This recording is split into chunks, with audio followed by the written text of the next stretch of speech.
Los amigos de Los Sabios en la Z, aquí en la Z101, en el estudio, Willy Rodríguez, el siempre muy recordado Willy, uno de los verdaderos padres de la radiodifusión de República Dominicana. Hoy tenemos un día especial, vamos a hablar mucho del deporte, de esa actividad transversal al ser humano, porque el deporte se puede ver como una actividad aparte, como un quehacer, como una profesión, pero el deporte es ante todo parte de la vida, del cuerpo humano, de la forma como mantener la salud, la mente despierta. Y cuando se trata de practicarlo, entonces el deporte es parte de la socialización humana, y la socialización nos conduce entonces a saber competir. La socialización nos lleva a la tolerancia al otro. Por eso el deporte es tan completo, tan complejo, porque también en el deporte pueden predominar varias cosas. Puede predominar el ejercicio físico, pero también puede predominar la mente, como es el ajedrez, o puede predominar el uso de determinados, de los animales, cuando es el deporte ecuestre, pero también puede predominar una máquina, como en el caso de la Fórmula 1, de todos estos deportes que han sido, pero lo cierto es que uno han sido aprobado por los organismos internacionales como deportes olímpicos, deportes de competencia, pero otros son cualquier actividad que le pueda a usted entretener, recrear, reforzar sus músculos, distraer su mente. Eso es deporte, porque el deporte es el encuentro con la realidad, es el encuentro con la tierra, el encuentro con el aire, con las aguas, con todos los elementos que componen nuestro planeta, desde el punto de vista de la recreación, del entretenimiento, o cuando es organizado, en caso de que lo sea, en forma de competencia. ¿Y cuántos tipos cuándo el hombre tiene esa conciencia del deporte? Bueno, hace mucho tiempo, casi tal vez 4 o 5 mil años, que se tenga registro, porque ya en China, en los 1067, pues ya tenemos documentos, incluso en el famoso libro 300 años antes de Cristo, del gran general chino, Sun Tzu, El arte de la guerra. Se habla de que el deporte era un compañero obligado de lo militar, de los ejercicios militares, de la actividad militar. No se concibe un militar que no sea un buen deportista. Por eso aquí, que no hay guerra, que no hay orgullo militar en nuestro país, perdónenme algunos que lo tengan, los generales por lo general son panzudos, barrigones, muchísimos policías que usted se preguntará, ¿y cómo eso 300 libras podrá hacer ningún trabajo? Pero en los países donde los ejércitos realmente son fuerzas ofensivas y donde prestan servicio, usted no concibe un general de Estados Unidos con esa. A mí me costó una vez un secretario de Estado, muy amigo mío, de las Fuerzas Armadas entonces, que yo le dije, mira, hazme el favor, tú y yo somos demasiado amigos para yo callarte esto. Pero ¿y cómo tú puedes, casi con 350 libras, ser de que ministro de la Fuerza Armada? Pero eso es ridículo, se lo dije. Y hoy anda por ahí delgadito. Le parece que le dolió, pero es así. Entonces, el deporte va unido a lo militar, y por ello, una gran cantidad de medallistas o competidores de alta gama son militares también aquí en República Dominicana, porque como son de origen humilde. Casi todos los deportistas lo son, excepto los que juegan polo o los que juegan en la Fórmula 1, algunos que juegan ajedrez y cosas así, no lo serán, pero luego porque la oligarquía en nuestro país, yo les he reconocido sus méritos. El oligarca, todos esos ricos oligarcas, porque hay una gran diferencia entre un oligarca y un empresario rico o una persona que se haya hecho rico con su esfuerzo. El oligarca es aquel rico que se cree que el país es suyo y que le pertenece. Siempre son rubios, ojos azules, porque nunca se mezclan con las razas inferiores, así mismo como suena, y entonces creen que ellos le hacen un favor con existir. ¿Usted me entiende? Entonces usted nunca verá un oligarca que tiene de que medalla olímpica, no hable de eso, ni quiere estar en el Salón de la Fama, porque no son deportistas, pero tampoco son científicos, ni son bailarines, porque no aman la danza, ni son poetas, porque no aman la poesía, ni son cantantes, porque no aman el canto, ni tampoco mueren en la guerra, porque no van. Pero tampoco usted los ve como Cruz Siminián sanando los enfermos, ni reforestando las montañas. ¿En qué es que usted los ve siempre?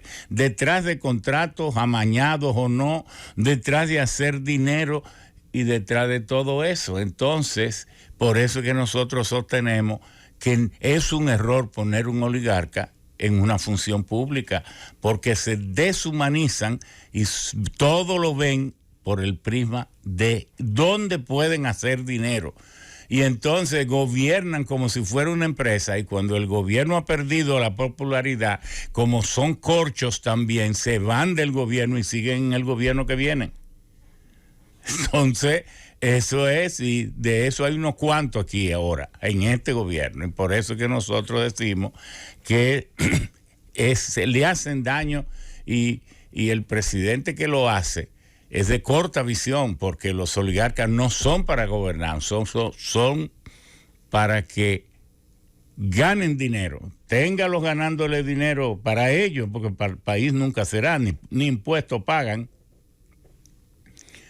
Y entonces, pero no lo ponga de funcionario, porque usted es el que se hace daño. Pero bueno, y usted nunca verá un oligarca que será un deportista.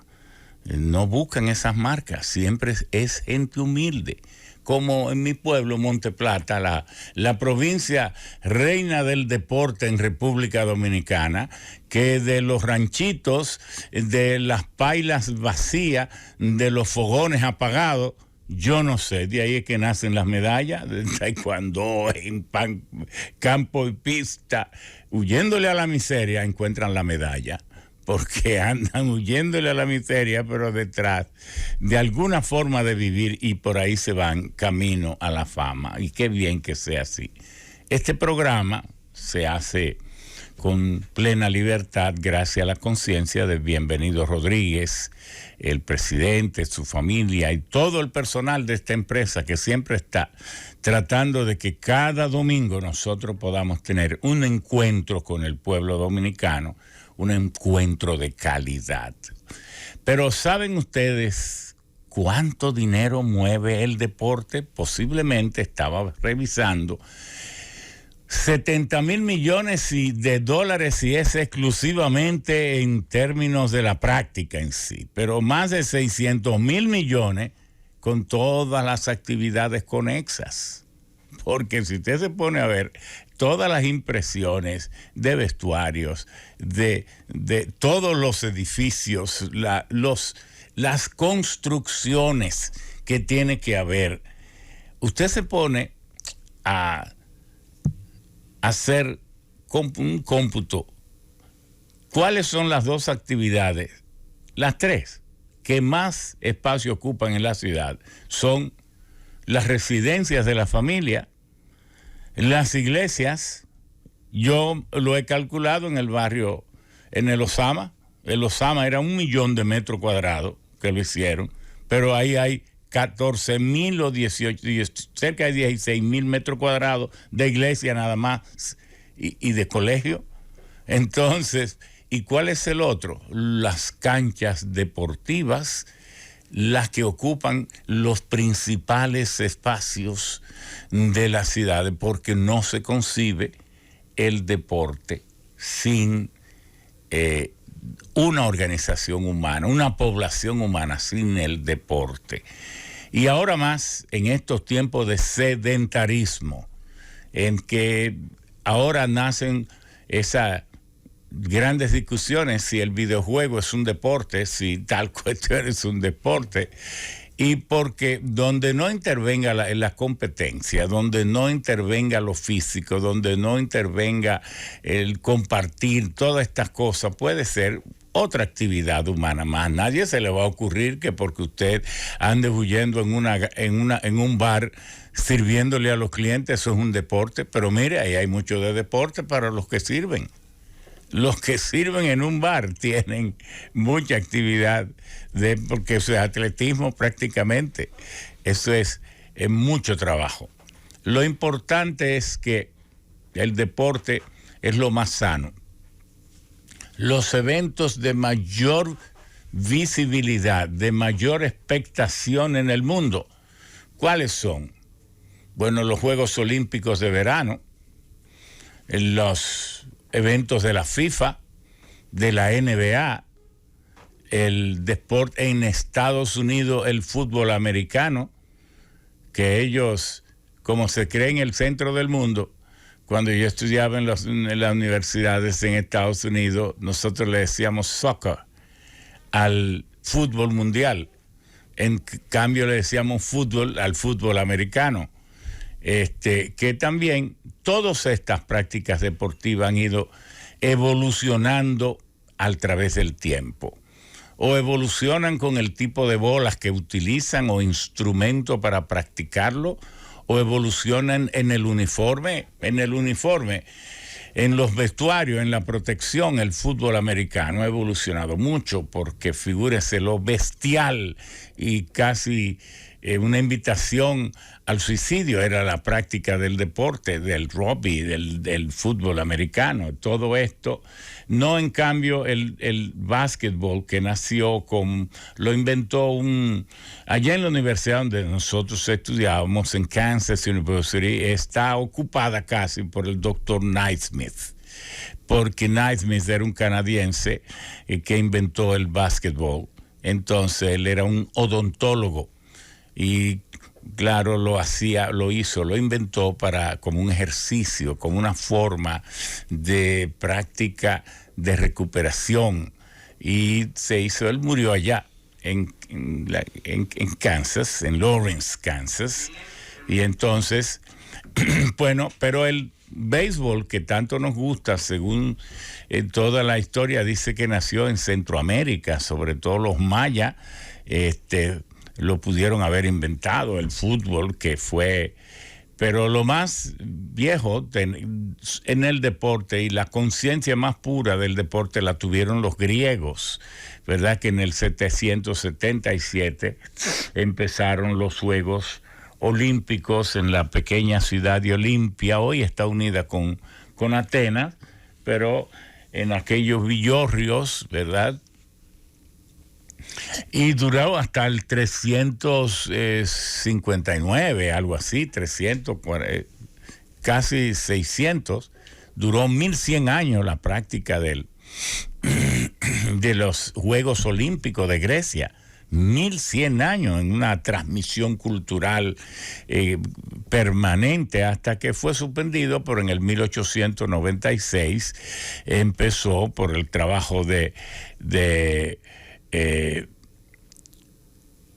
un gran francés, yo creo que el barón de Coubertin, sí, que gracias a él pudo entonces, además que fue uno de los creadores del pentatlón, y entonces pues se restableció el olimpismo mundial, que ha tenido sus momentos de suspensión durante las guerras y todo esto, pero que se ha mantenido.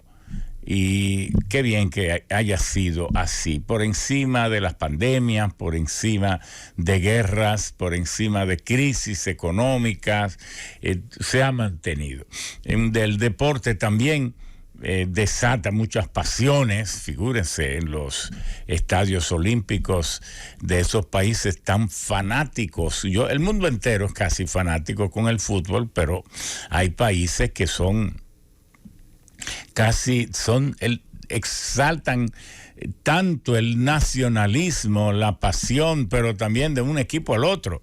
Es algo verdaderamente hermoso si se le ve positivamente, pero también hasta peligroso por las muertes que han ocurrido en todo esto. Pero hoy en día tenemos nosotros la gran influencia del pueblo dominicano de que la segunda producción de dinero más grande fuera de lo que producimos nosotros aquí son los ingresos de los deportistas de ligas mayores, básicamente del béisbol, porque todavía en el básquetbol es muy poco, en el fútbol no es nada, pero en verdad que en las series mundiales, en el juego de béisbol de grandes ligas, vamos a ver qué dicen los expertos. El primer ingreso de República Dominicana, fuera del que generamos nosotros aquí, el PIB interno en el país, es el de los dominicanos de ultramar, de los dominicanos ausentes. Que la gente dice, sí, nos envían muchas divisas, remesas. No se queda eso ahí. Vamos a calcularlo para rendirle los méritos que esa gente tiene. Había sido tradicionalmente entre 7 y 8 mil millones de dólares en remesa, que son los envíos oficiales a través de las remesadoras y los bancos. Pero que no es lo único que envían. Ahora por la pandemia y también por las donaciones que el gobierno de Estados Unidos ha hecho a su población, que lo hacen de manera general y explosivamente generosa, ya el Banco Central ha dicho que hace 2 meses ya iba por 8 mil millones. Es decir, que este año habrá de terminar entre 11 y 12 mil millones. Pero ¿qué más envían? Hoy todos los envíos de comida y bienes en naturaleza, eso es dinero también. Las cajas, los tanques, los paquetes, con ropa, con electrodomésticos, todas esos courier, transportadoras de paquetes y de cosas. Se estima que eso puede estar entre 2.500 a 3.000 millones. Si se lo suma a los 12, ya van 15.000 millones. Pero ¿y por qué el 20% cuando el país recibía 7,5 millones de turistas prepandemia? El 20%, 25% son de origen dominicano los turistas que vienen. ¿Y qué significa eso? Que no vienen solo al turismo. Algunos vienen quebrados, que han fracasado y solo traen los $500 que les reunieron los amigos para que no vengan en inopia, pero son los menos. Pero otros vienen a traer el máximo de $10,000 y traen 9,999. A 10,000 le sacan uno para que no lo puedan reclamar en las aduanas. Pero, ¿y el dinero que traen en cheques? ¿O quién ha dicho eso? Eso es cualquier cantidad, y eso se ha estimado así burdamente que pudiera ser 5 o 6 mil millones, que hay que sumárselo a los 15,000. Ya vamos por 21,000. Y el dinero del lavado. Me excusan, todos esos dealers, ¿usted cree que no caben en el país? ¿Usted cree que eso es la buena de Dios solamente? Y que me excusen porque no estoy identificando a nadie. Pero métale lápiz. Si todos no caben aquí en las ciudades principales, se están empujando uno con el otro. Y los vehículos no caben en el país. Gracias a Dios, con la medida de sacar las patanas y mandarlas. Oiga, nosotros somos originales porque construimos unas avenidas de circunvalación y entonces tenemos que hacer una prueba piloto a ver cómo sale sacar las patanas. Caramba, ¿y para qué se hicieron estas circunvalaciones? Hoy, ¿qué es lo que había que probar? Que no se puede poner tan caro como lo tenían, que resultaban casi tan caros como en Estados Unidos, pero que esas circunvalaciones se hicieron con dinero del presupuesto. Está bien que recauden algo, pero no que 1.400, 1.700. Los choferes entonces venían por la ciudad y se cogían los cuartos. Oiga, somos especiales, esto es una genialidad este país. Hubo que hacer como también al criminal, aquí ha tenido que hacer un plan piloto en un barrio a ver cómo se combate al criminal. Pero no, todo es un disparate porque el primer criminal y el primer sinvergüenza era el jefe de la policía. Ahora el que está dicho que va a acabar con la corrupción en la policía. Le apuesto que si él lo cumple, si no se cansa de ser serio, o si no es simulando que está, o si no es mentira lo que está hablando, ahora lo resuelve. Porque por eso yo le dije a mi compañero y presidente, Luis Abinader, pero ¿para qué tú quieres una reforma policial, por favor? Porque con la nueva ley que se haga, tú no vas a tener más poder del que tiene.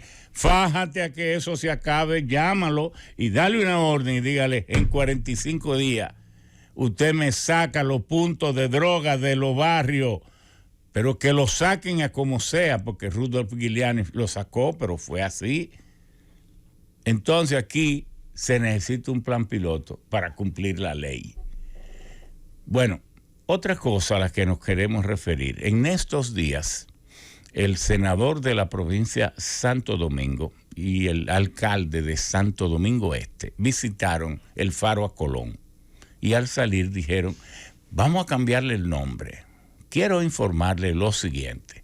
En 1886, Manuel de Jesús Galván, el autor del libro Enriquillo, esa novela fabulosa, visitó en una conferencia internacional de las naciones latinoamericanas, propuso lo de erigirle un faro a Cristóbal Colón. Porque yo no sé de dónde saca la gente como esa animadversión a Cristóbal Colón. Él no gobernó, no repartió indios, no mató a nadie. Y entonces lo único que fue un gran genio nauta, un gran navegador que concibió lo que casi nadie concibió, el primer globalizador del mundo que unió. Porque ¿qué es lo que pasa? Que nuestra América, y muchos no lo notamos, es el único continente que divide el planeta en dos. El continente más grande es Asia, que tiene 44 millones, pero está en el hemisferio norte todo, allá arriba. El segundo, el pequeñito, pero que es el que más rinde, que es Europa. Los europeos son los que más rinden, pero es un continente pequeñito. Solo tiene 10 millones de kilómetros. Está al lado unido, por eso se han podido comunicar. Oceanía se descubrió después de América, porque nosotros fuimos descubiertos en 1492, pero Oceanía fue el almirante, el descubridor genial Cook, David Cook, que lo descubrió en 1506. África, que tiene 30 millones de kilómetros, está en el hemisferio sur. Pero ¿cuál es el único continente? El segundo en tamaño, tiene 42 millones de kilómetros cuadrados, que divide el planeta en dos mitades. América, porque va desde el polo norte, ártico, hasta el sur. Lo dividimos en dos. Y eso tiene muchísimas ventajas. Por eso no pudieron comunicarse, irse desde Europa hasta Asia, porque América divide el planeta en dos. Por eso, claro, se le hizo ahora el Canal de Panamá en 1914, etcétera, pero si no, es que lo dividimos mitad. Ahora bien, esa propuesta de Manuel de Jesús Galván empezó a estudiarse, pero en 1923 se reunió en Santiago de Chile, el mismo organismo, y decidieron construir el Faro a Colón. ¿Qué quiero decir con esto? Que el Faro a Colón no es un monumento de República Dominicana solamente, pero ustedes van a oír cosas interesantes. Los países empezaron a contribuir y a pagar su cuota para construir el Faro a Colón. Y en 1930 ya había mucho dinero, ya se iba a hacer la licitación pública que la ganó un francés para construirlo. Pero ocurrió el ciclón de Saint-Zenón que dañó seriamente la ciudad de Santo Domingo, y entonces ya había, según los datos que pudimos encontrar, como $1.800.000 guardado para el Faro a Colón, aportado por los dueños del Faro a Colón, que no es República Dominicana solamente. Se escogió aquí porque aquí empezó el proceso del encuentro de las culturas, una distinción a nosotros.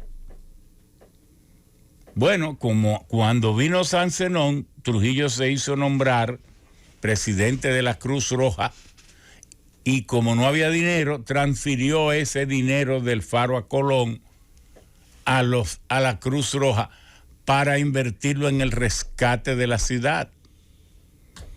Luego que se hizo la licitación y todo eso, se empezó la construcción del faro, pero se paró en el 1942. Pero el país quedó debiendo porque era para devolverlo más de $1 millón, como $1.200.000 de los fondos del Faro a Colón. Y eso se quedó así hasta que Balaguer los terminó en el 1992. Entonces, si usted hubiera puesto $1.200.000, vamos a poner en el 1935, 36, guardado, pónganle al 4% nada más, por 32, 35 años. ¿Usted sabe cuánto dinero hubiera sido eso? Como $300 millones. Pero el Faro a Colón se invirtió nada más 268, 270. Pero si usted divide 300 en el 92, la tasa de cambio era 4-1. Si usted divide 300 por 4, en 1.200 millones de pesos y nada más se invirtieron 260 y tantos. Entonces el país debe todavía $1 millón de pesos, 1.000 millones de pesos. 1.000 millones que lo debe del Faro a Colón. Entonces, ¿cómo usted le va a cambiar el nombre a lo que no es suyo? Pero a lo que es propiedad internacional, si no lo sabían, que lo sepan. Que eso es, aunque esa institución haya desaparecido, la que le dio origen, pero hay que entender, una nación de gente seria entiende las cosas como es. Es verdad que ese Faro a Colón, como el monumento a Montesino, el PLD lo dejó que lo vandalizaran, eran llenidos de gente haciendo sexo de manera alocada, de todo. Pero eso no es culpa ni del fray de Montesino, que no aprecien su gesto histórico de defender los aborígenes, y mucho menos de Colón, de que no valoren su obra de unificar el mundo, porque ¿a quién mató Colón? ¿A quién le hizo arbitrariedades si no gobernó? Entonces, usted no se quiere poner de moda. Colón lo están repudiando en el mundo. Yo lo voy a repudiar aquí también, pero primero estudie, por favor, un poquito. Por lo menos lea su cédula. Porque uno no se puede pasar de exageración, no leer ni la cédula de uno para saber en qué uno está. Bueno, ojalá que ¿qué debe hacer con el Faro a Colón a nuestro juicio? Actualizarlo, ponerlo bien hermoso. Y si era un punto turístico, ahora reforzarlo. ¿A cuántos lugares del mundo ha ido el Papa? Pero además, ¿cuántos foros hay en el mundo? Está bien que los restos no sepamos bien dónde están, pero el faro sí está ahí, y ningún otro país se está reclamando que tiene faro, ni va a invertirlo. Por lo menos eso lo tenemos seguro. Y la gente por ir al faro a lo mejor nos dará ese poquito de importancia, de flow, que sería tener los restos de Colón. Entonces hay que valorar esos activos intangibles de los pueblos. Uno no puede ser tan pragmático que parezca que ignora y desprecia la cultura. No puede ser. Pero también a ese faro a Colón yo le cambiara las luces, porque cuando se le instaló el sistema de luces, eso hay que ponerle, para mover las luces del faro a Colón se necesita una punta Catalina. Entonces vamos a ponerlo LED y se acabó el problema. El consumo se va a reducir a un 23%, 24%. Hicimos los cálculos. Y usted sabe la belleza que tiene ese sistema de luces, porque parece que nosotros aborrecemos lo que es bello, porque el agua y luz, que era una de las cosas más hermosas de este país, también lo dejamos agotar y que como que no nos interesa lo hermoso. Por ahí está mi amigo Karim, que yo lo quiero mucho, bien travieso como es, pero con un proyecto para hacer un faro a Colón, un agua y luz que sea orgullo de los dominicanos. Hay que estudiar todas las propuestas, como sobre el talento para analizarla.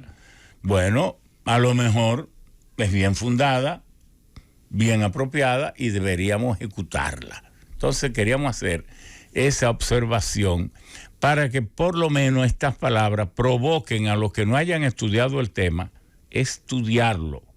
Y entonces allá en el faro escribir todo esto que estamos diciendo y tenerlo dentro de la librería, dentro de los libros de ese museo, escrito para que la gente lo sepa, lo estudien, se lo aprendan y sepan que eso no es un revolcadero de burro, que eso es un monumento pactado por las naciones de América Latina y que Colón, salvo que tuviera alguna desviación que uno no supone, porque cuando él estuvo vivo sí había una lucha de poder. ¿Por qué? Porque a él le habían asegurado el almirantazgo y una serie de privilegios que quienes vinieron aquí, ese fray, ese Nicolás de Obando, ese sí no debe tener una calle ni nada, nombre, porque ese sí que fue un asesino. Fue sacerdote y asesino. Y el país debe repudiar a Nicolás de Obando porque fue el asesino de Anacaona. Ellos lo invitaron a un encuentro social y lo que hizo fue que fue preparado para asesinarlos a todos. Y de allí solo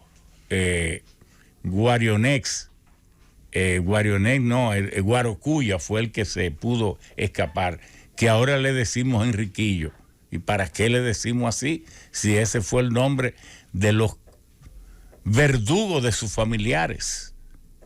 Entonces, los pueblos, si no interpretamos bien la historia, no estamos en nada, porque vamos a tener una serie de cruces raros. Eso es como decir que los haitianos nos invadieron en 1798, pero existía República Dominicana, porque tú eras de Francia. Entonces, ¿a quién fue que invadieron? Que nos invadieron otra vez en el 1805, pero ¿a quién si no existíamos? Que nos invadieron en el 1821, pero cuando Núñez de Cáceres, pero ¿a quién? ¿Cuál es dominicano? Si no existíamos tampoco. Este país nació en el 1844. Hoy, ¿cómo usted se puede sentir herido por ocupar hoy un lugar en el espacio que ocupó alguna gente y decir que era usted? Oiga, pero ¿cuántas? Bueno, pero resumimos. El Faro Colón es una propiedad internacional. Fue financiado por fondos internacionales. Balaguer sencillamente lo terminó. Todavía el país debe parte del dinero que recibió, que lo usó para la recuperación de la ciudad cuando San Zenón. Y además hay que devolverle a este valor histórico a Cristóbal Colón el mérito de sus hazañas. Vamos a una pausa y al retorno presentaremos las distinguidas personalidades que van a compartir con nosotros este encuentro sobre el deporte, sobre la cultura deportiva de la humanidad. El deporte, que es parte de la cultura, es parte de la vida misma, del entrenamiento físico que tenemos que tener para mantener una mente lo más distraída y sana, para aumentar la sociabilidad, el espíritu de competencia y para ser más tolerante entre unos y otros, porque el que compite sin tener la enfermedad del triunfo por competir tiene un alma limpia siempre, porque sabe que su satisfacción está en la competencia y no en un espíritu o una intención malsana de siempre salir victorioso, porque qué mayor triunfo que participar en una justa donde todos salgamos más unidos que al empezar. Vamos a una pausa y al retorno vamos a empezar a ver, vamos a iniciar a ver los detalles ocultos del deporte, las cosas desagradables del deporte, lo que no debe ser, lo que no debemos hacer y donde sí tenemos que cuidar nuestros hijos de las desviaciones o cosas negativas que pudiera tener la actividad deportiva.